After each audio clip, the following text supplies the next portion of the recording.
Assalamualaikum warahmatullahi wabarakatuh. Baik teman-teman, kita lanjutkan pembahasan kita. Kemarin kita sudah membahas mengenai isim-isim yang mabni dan juga isim-isim yang mu'rab. Selanjutnya kita pindah kepada pembahasan fi'il. Jadi fi'il itu juga ada yang mabni, juga ada yang mu'rab. Sebelumnya kita bagi-bagi terlebih dahulu ya. Jadi kalimat fi'il itu ada 3. Ada fi'il madhi, kemudian ada fi'il mudhari', kemudian yang ketiga ada fi'il amar. Nah, dari ketiga fi'il ini kemudian para ulama mengkelompok-kelompokkan. Yang pertama adalah kalimat fi'il yang disepakati hukumnya mabni. Jadi sebenarnya masih ada khilafiyah di kalangan para ulama. Nah, untuk kalimat fi'il yang sudah disepakati hukumnya mabni, ini adalah fi'il madhi. Jadi untuk fi'il madhi ya, ini adalah kalimat fi'il yang disepakati bahwa hukumnya adalah mabni. Yakni maksudnya adalah dimabnikan fathah selama tidak bertemu dengan dhamir wawu jama' dan juga dhamir rafa' mutaharrik. Sebab nanti kalau misalkan bertemu dengan dhamir wawu jama', maka mabninya adalah dimabnikan dhammah. Kalau bertemu dengan dhamir rafa' mutaharrik, maka mabninya adalah mabni sukun. Ya, itu sudah maklum ya. Jadi mabninya fi'il madhi itu ada 3, ada mabni fathah, kemudian ada mabni dhammah, kemudian ada mabni sukun. Nah, itu mengenai tentang kalimat fi'il yang disepakati bahwa hukumnya mabni. Kemudian selanjutnya ada kalimat fi'il yang masih diperselisihkan hukum kemabniannya. Yakni fi'il apa? Ini adalah fi'il amar. Ya. Yakni fi'il amar. Jadi mengenai fi'il amar ini ulama terjadi perbedaan pendapat. Ada yang mengatakan bahwa hukumnya adalah mabni. Ini adalah pendapat-pendapat daripada ulama Basrah ya. Yang pendapat ini juga diikuti oleh Imam Ibnu Malik ya, sebagaimana yang telah disebutkan di dalam Nazm. Ada pendapat ulama Kufah. Jadi pendapat ulama Kufah mengatakan bahwa fi'il amar ini hukumnya adalah mu'rab. Karena menurut pendapat daripada ulama Kufah, semisal lafaz idrib itu adalah i'rabnya jazm, yakni dijazmkan dengan lam amar yang muqaddarah, karena asalnya adalah litadrib, tentu setelah melalui beberapa proses. Nah, kita kembali ke nazam.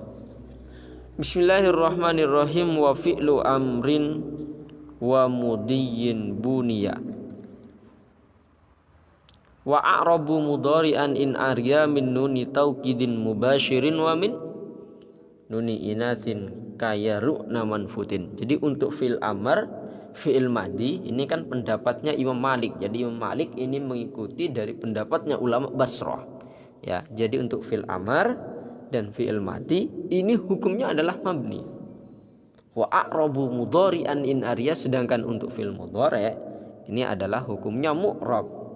Tapi dengan catatan in arya min nuni taukidin mubashirin wa min nuni inasin kayaru namanfutin, selama di situ tidak bertemu dengan min nuni taukidin dengan nun taukid, maksudnya bertemu adalah mubashirin, bertemu secara langsung ya, tidak bertemu dengan nun taukid, dan juga tidak bertemu dengan nun jamak inas. Sebab kalau misalkan fi'il mudhari' tersebut kok bertemu dengan nun taukid khafifah ataupun sakilah ya, artinya secara langsung tidak ada yang memisah, artinya tidak dipisah dengan dhamir alif tasniyah, tidak dipisah dengan dhamir wawu jama' dan lain sebagainya, maka fi'il mudhari' tersebut adalah hukumnya mabni, yakni hukumnya mabni fathah. Kenapa? Karena disamakan dengan tarkibnya lafaz khamsata asyara. Berbeda halnya jika fi'il mudhari tersebut bertemu dengan nun taukid. Memang bertemu dengan nun taukid, akan tetapi tidak mubasyarah. Ya. Misalnya dipisah oleh dhamir alif tasniyah atau dipisah dengan dhamir wawu jama' atau dipisah dengan dhamir ya muannas mukhatabah, maka hukumnya adalah mu'rab yang nantinya i'rabnya itu adalah takdiri, yakni i'rabnya dikira-kirakan. Nah, itu akan kita bahas nanti ya pada nazam di babnya nun taukidil fi'li taukidun binuna ini. Nah, nanti itu penjelasannya. Insyaallah akan kita bahas nanti. Nah, selanjutnya adalah fi'il mudhari yang bertemu dengan nun jama' inas. Untuk fi'il mudhari yang bertemu dengan nun jama' inas tadi kan dikatakan in aria min nuni taukidin mubasyirin wa min nuni inasin, yakni tidak bertemu dengan nun jama' inas. Kalau misalkan fi'il mudhari tersebut bertemu dengan nun jama' inas, maka hukumnya adalah mabni. Mabninya adalah mabni sukun, maka menjadi yadribna. Semisal yadribna. Nah, para ulama menyamakan fi'il mudhari yang bertemu dengan nun jama' inas di dalam memabnikannya, yakni dengan menggunakan sukun, ini disamakan dengan fi'il madhi, ya, disamakan dengan fi'il madhi yang bertemu dengan nun jama' inas. Misalkan kalau fi'il mudhari bertemu dengan nun jama' inas, itu tadi kan contohnya yadribna, jadi disamakan dengan darabna. Kenapa? Karena huruf akhirnya, yakni keduanya ini sama-sama diharokati sukun. Ini bisa dibaca sendiri keterangannya di dalam kitab Ibnu Aqil. Jadi saya simpulkan, para ulama membagi menjadi dua. Ada yang pertama adalah yang disepakati bahwa fi'il tersebut hukumnya adalah mabni, yakni fi'il madhi. Ada yang masih diperselisihkan, yakni adalah fi'il amar. Ada fi'il yang hukumnya mu'rab, tapi mu'rab dengan catatan, yakni fi'il mudhari dengan catatan dia tidak bertemu langsung dengan nun taukid dan juga tidak bertemu langsung dengan nun jama' inas. Kita lanjut kepada pembahasan kalimat huruf. Wa kullu harfin mustahiqun lil bina wal aslu fil mabni ayyu sakkana wa min hudhu fathin wa dhu kasrin nudam ka'aina amsi haitsu was-sakinu kam. Jadi pertama adalah wa kullu harfin mustahiqun lil bina, setiap kalimat huruf itu berhak untuk dimabnikan. Wal aslu fil mabni ayyusakana, adapun yang asal untuk mabni ini adalah sukun. Jadi kembali saya jelaskan, hukum asal daripada kalimat huruf ini adalah mabni. Karena makna-makna yang membutuhkan i'rab seperti halnya fa'iliyah, kemudian maf'uliyah atau idhofah, ini tidak bisa didapatkan atau dihasilkan di dalam kalimat huruf. Semisal akhadtu minad darahima, ya. Akhadtu minad darahimi, salah ya. Akhadtu minad darahimi, atau kalau mau dibaca ma maka tidak perlu menggunakan al. Akhadtu min darahima.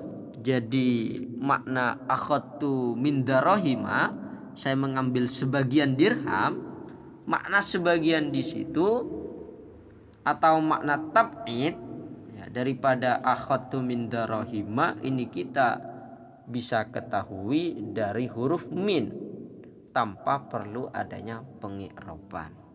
Jadi kembali saya simpulkan bahwa untuk kalimat huruf ini hukumnya adalah mabni, ya, yakni dengan beberapa alasan. Adapun hukum asal mabninya ini adalah sukun.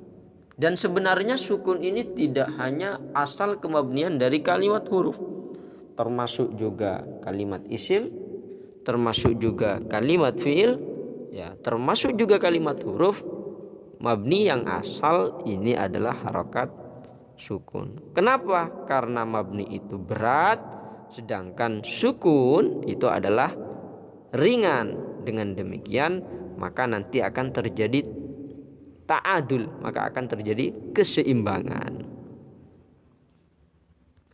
Adapun mengenai macam-macamnya mabni, maksudnya ada mabni fathah, ada mabni kasroh, wa min hudhu fathin, wadu kasrin, wadom, ada mabni dhamma, ya. Ada juga kalau kita belajar di babnya alamatul i'rab, ada mabni membuang huruf ilat, ada mabni membuang nun, yakni untuk mabninya fil amar. Sebagaimana fil amar tadi kita sudah membahas bahwa fil amar ini hukumnya masih diperselisihkan oleh para ulama. Mungkin cukup sampai di sini. Nanti kita akan membahas mengenai i'rab ya. Pada nadhum raf'a wan nasb waj'alan i'raba lismin wa fi'lin nahulan.